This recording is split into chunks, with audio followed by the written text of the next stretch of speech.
Some of us will require the better part of a lifetime to learn a very simple sounding lesson that should have struck us as obvious and urgent from the start, that the only love worthy of the name, the only love we should ever be interested in, is reciprocal love.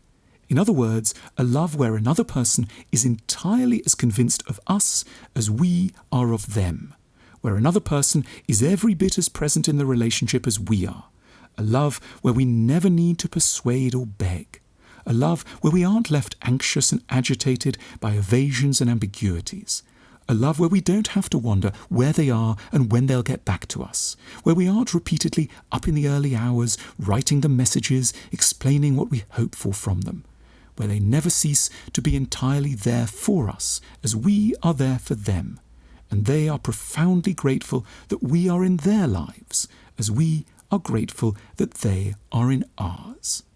This isn't arrogance or entitlement. This isn't too much. This isn't neediness.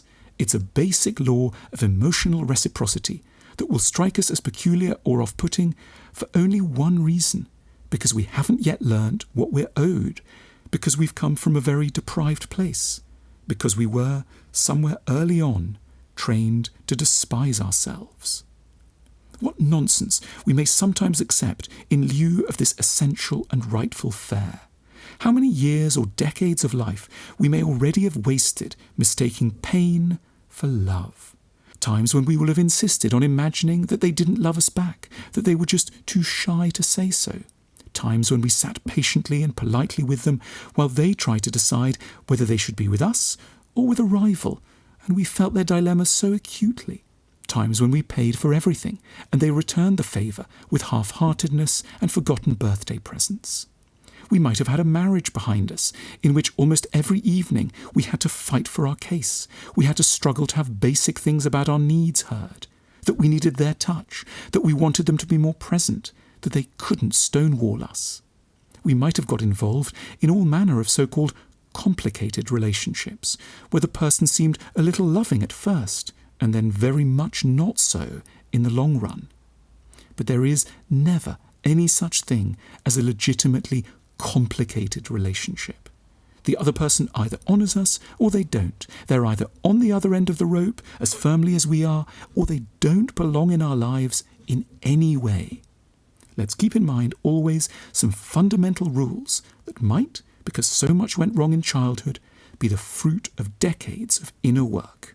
If they're still deciding but haven't yet, we must leave them. If they're taking ages to reply to simple messages, we must leave them. If they're flirting elsewhere, we must leave them. If we need to explain to them why they should want to be with us, we must leave them.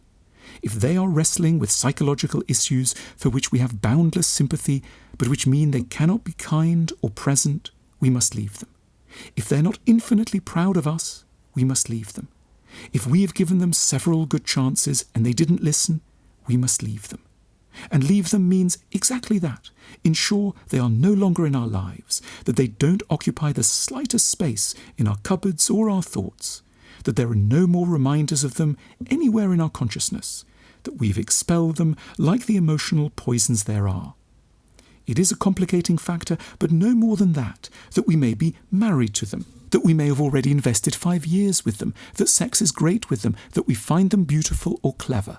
None of this means anything. None of this is love. All this might escape our notice for a tragic reason, because for some of us, our childhoods will have deeply muddled our emotional mechanisms. They will have given us a sense that to love is to pine, that to love is to hope to persuade a damaged person, who might initially present as sweet and dependable, that we are good enough, that we're never in the right relationship until we feel ignored, uncomfortable, and harshly evaluated, that the only person we really need love from is someone who isn't wholly persuaded by us. We can't afford such self-torture and self-abandonment any longer. We need to come down firmly on our own side at last.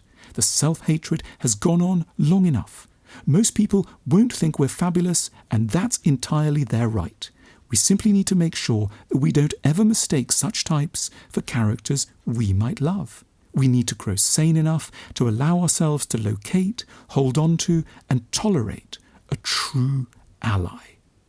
This isn't in any way entitled, this isn't brittle. We deserve to be adored where we adore. Anything less isn't romantic, it's self-abandonment. It deserves to be seen for what it is, a legacy of a letdown that we didn't deserve then and don't deserve now. We will have understood love when we know that the emotion is in no way about self-sacrifice. It's about two people who feel constantly blessed to have met and who care infinitely for one another. When this finally feels obvious, we'll be home.